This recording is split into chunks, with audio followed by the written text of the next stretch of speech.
I'd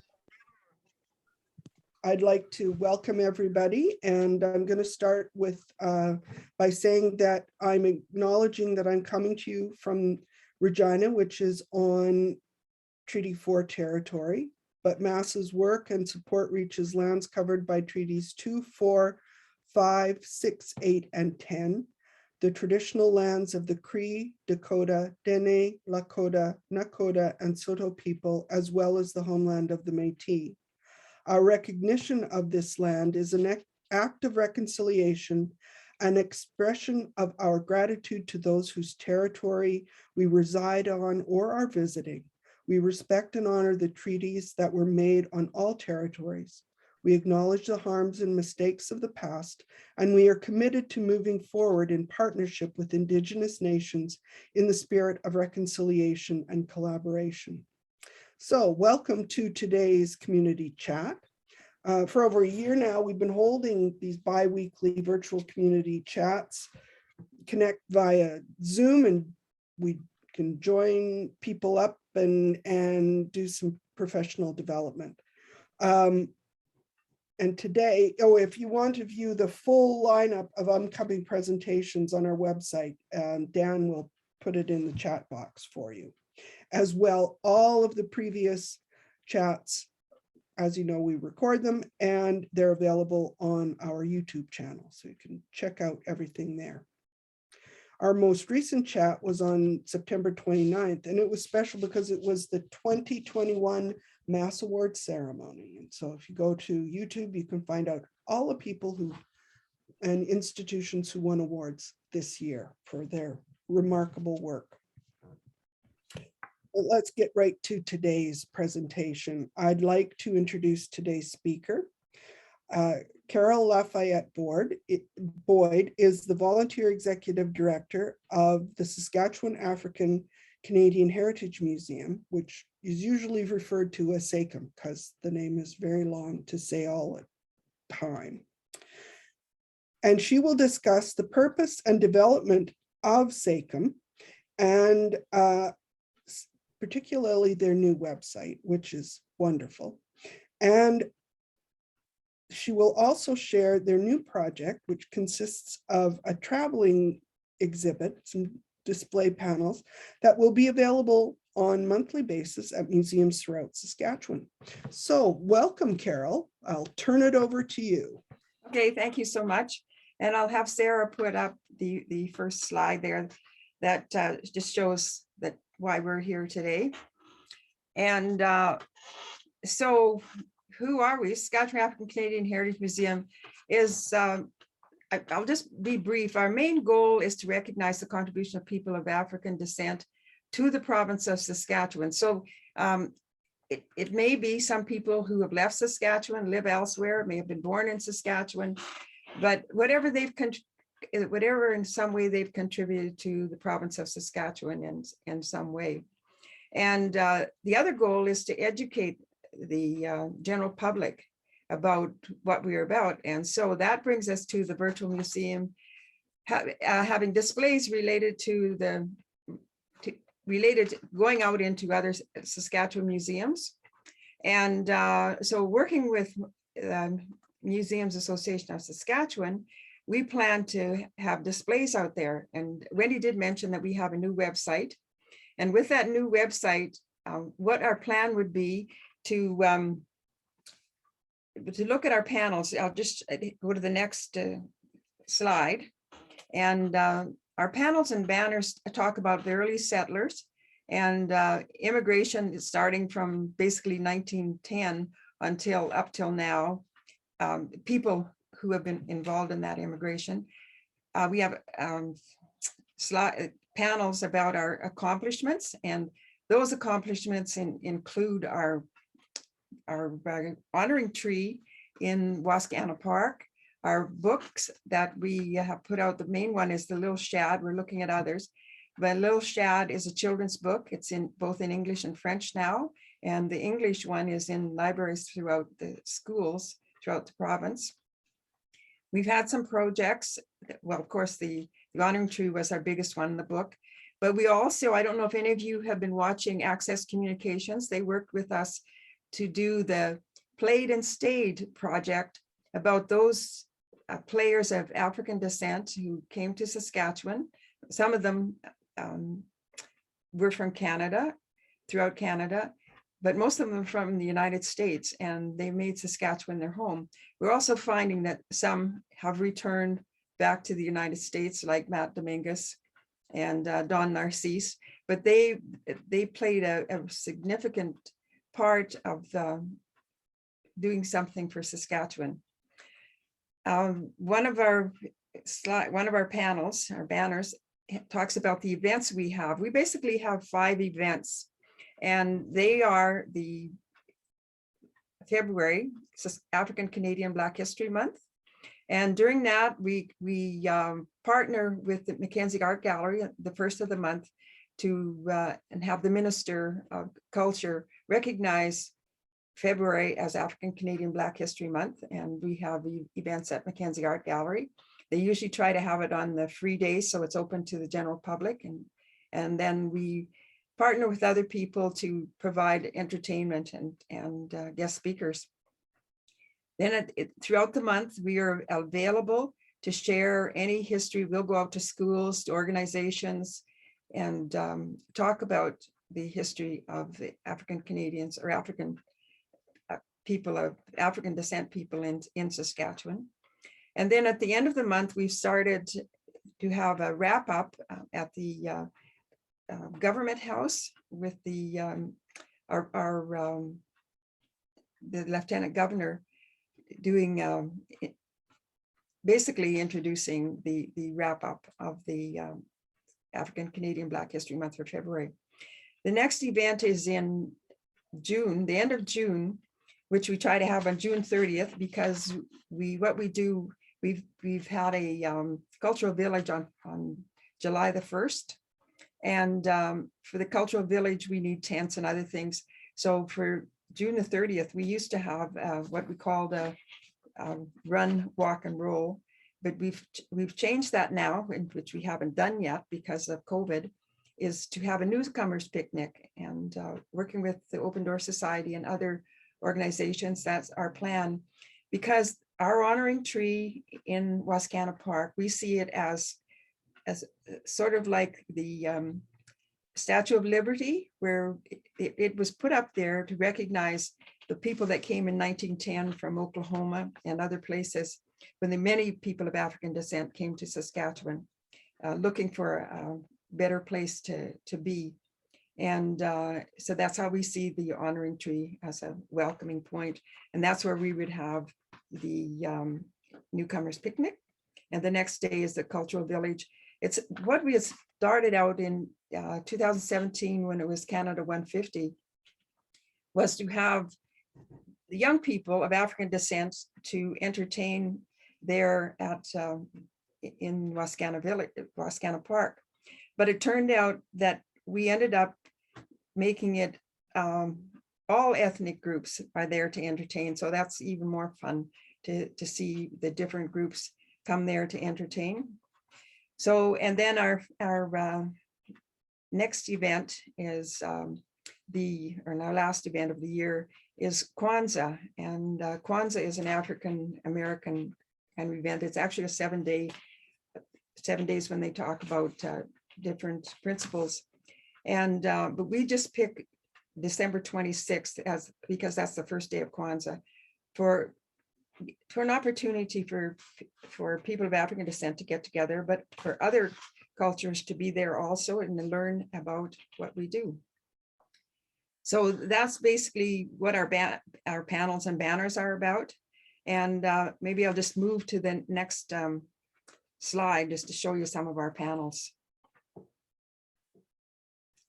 So is the next slide there, Sarah? Yeah, okay, this is an example. What that slide shows is sort of a, from the beginning, the main people that came, I think what I have there, on the right is Dr. Shad. He's the first person that we've documented. And all of these people on this banner you can go to our website and you'll see a bio about them, a profile of them. So Dr. Shad came in as a teacher first in 1896, and then back in 1898 as a doctor.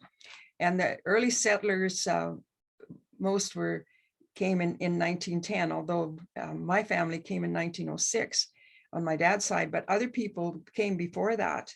And we're trying to document those people that came. The Shiloh Baptist Church, the 1910 group, most of them settled up there near Maidstone in the Eldon district. One of the descendants, George Smith, ended up being in the World War I. In the 50s, the Indian Head Rockets were part of the Saskatchewan Baseball League, and they were an all-black baseball team, but there were other teams like North Battleford. There was even one in Rosetown. There's Saskatoon, Moose Jaw. They many of their players were from African descent. And another thing that's happening sometime this year, we're hopeful, with the Saskatchewan Baseball Hall of Fame out of Battleford and the Indian Head Museum, we hope to find out where all of these, what has happened with them, and talk to the descendants of these people. And there is the World War II veterans. We have a couple of them there on our website. And then of course, George Reed, who came and is one of the played and stayed people. And then of course, our Ted Gilletta, who came here from in a very difficult way to Canada, and Camille Munro, who was the first person of African descent to be Miss World Canada. And of course, there's our honoring tree. So that's an example of the displays that we hope to take out to the museums as we go. The next slide is another, the first that shows people of African descent who achieves, one of the people who achieved whatever. And when you go to our website, you'll be able to find them. Although Matt Rapley, who is one of the first people from Saskatchewan to be, what was he? He was a contestant and one of the first ones. And we still don't have his bio there, but we're working on it. The next slide is about our honoring tree. And we are so grateful to so many people who helped us get that honoring tree there. The next slide is about, just as I talked about, there was the World War II, there was the baseball teams and different things to help people know about some of that history. And the next slide talks about our celebrations, which I mentioned in February, June, and July, and December. And the final slide is the next one. It's still part of the, it was really part of shows the different celebrations. And the next slide, oops, there's one missing there. Can we go back to one? Yeah, there. And so you'll see the top slide is our cultural village, and then our honoring tree, our little Shad book. And another thing that we were able to do was to get the Shiloh Baptist Church out there at the Eldon district recognized as a heritage property for Saskatchewan. So that was kind of neat. And that information is also on our website. So, and the next slide, I want to talk about our partners, the partnerships that we have and how we want to deal. So the next slide, it just talks about what we want to do with groups. There's the next slide there, Sarah, there. The one before that. Yeah, so it shows how in those are the months, and each month we hope to have two displays in some museum throughout Saskatchewan. So in February, we already have the Mackenzie Art Gallery and Government House we will have there, but we will also do other small displays for anybody that wants them. Like last year, the city police wanted a display and we put it there. A union group wanted a display and we put it there. So our March, April, and May are open. In June, because of our the things that are happening in Wascana Park there, we would want to be in the Royal Saskatchewan Museum as one of the places. And then July is open. And then August, I believe, is when the Saskatchewan Baseball Hall of Fame have their celebration. And at that time, we'd like to put the displays there and in the Indian Head Museum. And then so September, October, November, December are open. And that's something we'd like to discuss and have a conversation about it. So the next 3 slides, these are some of the, what I did is I went to the website to find out which ones might be really good for us to be involved with first. And I only got to the G's, but here we have, like at Blair Lake, the public library and museum, and I don't know how often they're open, that their museum is in a train station. And with the Western Development Museum, we're working on a partnership with them about the conductors and red caps and things, people of African descent who were involved with the trains. So I thought, well, maybe that might be a good place to go. The next slide, got to the C's and the G's there.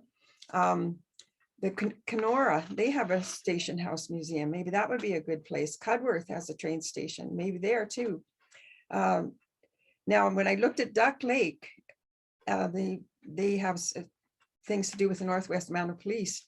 And in our research, we discovered that one of the first people of African descent worked with the Northwest Mounted Police. We still have to do a lot of research about that, but maybe that's something at some point in time would be a good place. And down to the Elrose Museum, one of the first people of African descent to be she's a veterinarian, and one of the Mays family who settled in the Shiloh group people. So that might be a good place to go, and because she could be there to help with some of our displays and that. Estevan again, they're with the Northwest Mounted Police. And so that's, I only got to the G's, but I had some other ones in the next slide that I thought of. Herschel, that's where my family, a lot of them settled. And that might be a good place to put some displays. And Humboldt, I thought of Humboldt because in the census back in the early days, there were many people of African descent in Humboldt. What happened to them? Where did they go? Whatever. Is there information there in Humboldt about those people? In Prelate, that's where a family settled there, and I think in 1907. And they're on our website, so that might be a good place because they probably have information about that family. Prince Albert, when I thought of Prince Albert and the Diefenbaker House, the Prime Minister Diefenbaker was one of the people that made it possible for people of African descent on the railroads to become conductors. So that might be something interesting too. The same with Saskatoon. And then Swift Current, I noted that back in the 20s, there were people of African descent there. And in fact, one of them was a relative of mine that I have never met or ever found their descendants. And they were there, and that might be interesting.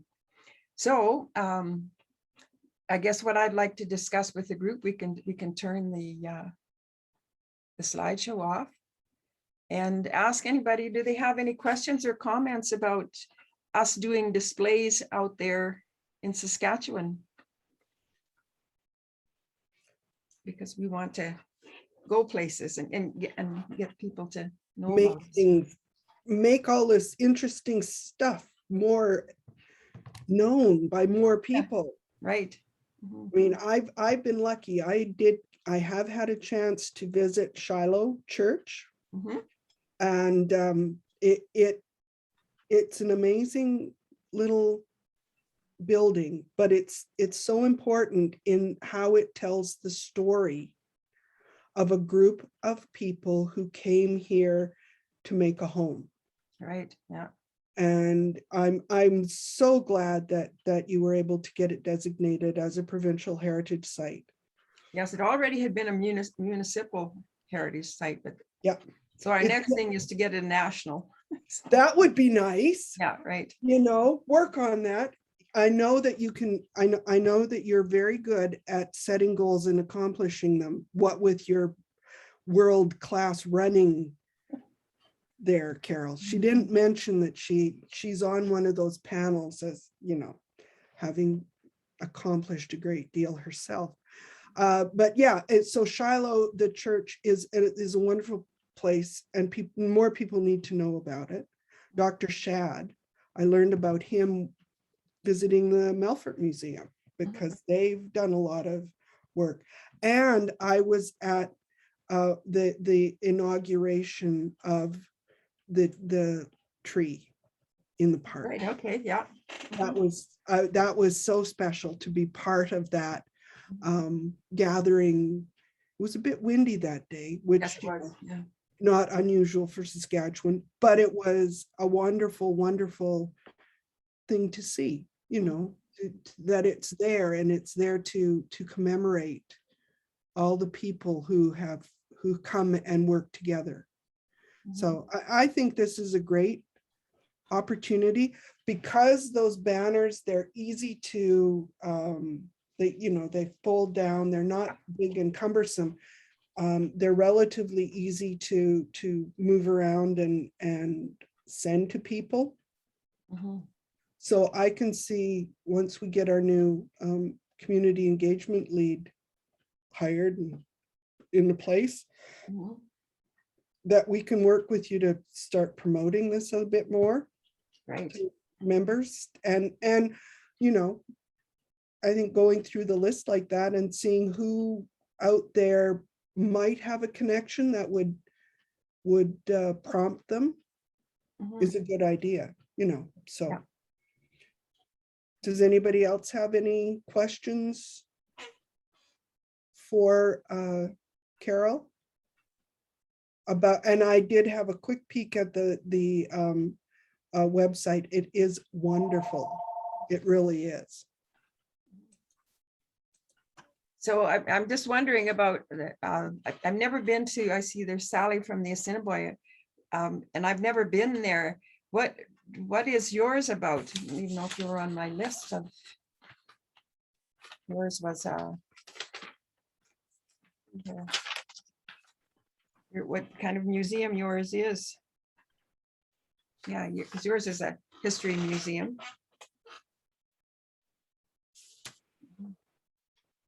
Yeah, because I can see, I know exactly where in the Assiniboia Museum, a couple of those panels could fit in. Yeah, quite nice. she said we have old vintage cars. Oh, okay.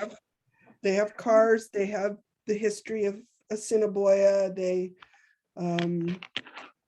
it's a gathering place there. People visit. So, you know, I think there's lots of potential. And they have 1912 Businesses Boardwalk. Now, Assiniboia is south of Swift Current, Moose Jaw, between Moose Jaw, Swift Current. Yeah, south. Yeah, because I think it's Maple Creek. There was a woman there in 1912 in that's on our website, and Fanny Saunders. She was in a small town there. She and her family, they came up, I think it was in 1912, but most of them went back to the States, but she died in, I think she's buried there near Maple Creek. Yeah, so, you know, I think this is part of the story of Saskatchewan that a lot of people don't know.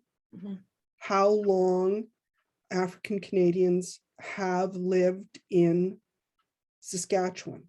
I mean, with Dr. Shad, it's before it became a province. Right. And I'm sure there were others too that came early like that. And then people like your family, they came very shortly after Mhm. Saskatchewan became a province. And I think there's a lot of people most people in Saskatchewan don't know that. I Yeah. bet you get a lot of people saying, so where are you from? Mhm. And when you tell them Rosetown, they look at you, yeah, but where were you from before that? Mhm. Where they don't ask me that. Where Yeah. I say where they ask me where are you from, and I say, well, Abernethy Belcarris. Oh, okay.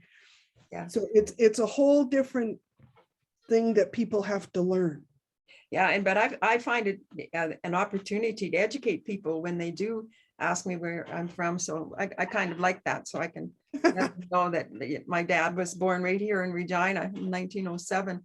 He probably was the first child of African descent to be born here. So I would think, yeah, they yeah, probably he would have been, yeah, because it wasn't that big back then. yeah. But I have found like the census is really weird because there's a family that came in 1905 from up north. Mhm. And they were never listed in the census of being of African descent or black or Negro or colored or whatever words they used then. And right now they're all their descendants. I don't think there are any that would identify of being of African descent. Huh. Yeah, so but they most of them know that their grandparents came from the States back in 1905 or whatever it was. Oh yeah. And there are others throughout the province, like with Fanny Saunders, like being black in Saskatchewan in the 40s and 50s, everybody seemed to know one another. But I didn't know and I don't think my dad knew that about Fanny Saunders or the Halls or the other people that were around. I think people knew about Dr. Shad, but they never talked about it, that because he was very well known with his newspaper and all.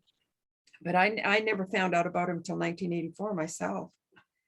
Yeah, So, I didn't know about him until I started working with Mass and went up there and found out that he came this close to becoming part of an MLA in the first right. legislature in Saskatchewan. Mhm. That would have been, I think, an important milestone. Yeah, that really would have been But something. yeah, it would have. But so I think we can say that this is a really good project, and we'll see what we can do to work with you and get the word out Okay. and see how many places over the next, because it's going to take a while, because we've Oh, got yeah. a lot of members to get Yeah. out and about. Mhm. So we'll see what we can do. We might even we'll start with the networks and maybe do up a little something to send out to them about this project. Yeah. Work with you on that. Mhm. Well, thank you very much, Okay. Carol. Mhm. This was, I was fascinated by it. So I'm glad that you were able to come and bring this idea and this project to us all and share it. And we'll be putting it up on our website, or rather on our YouTube channel. So just to finalize, we have a couple of chats. The next two have been set on the 27th of October, SaskCulture's Museum Grant Program. The next grant deadline is December 1st, and SaskCulture staff will provide an overview of the application form and guidelines and answer any questions people may have in advance of the deadline. So anybody who is thinking of applying to the MGP, that's a good chance to come and find out what may have changed. Please attend.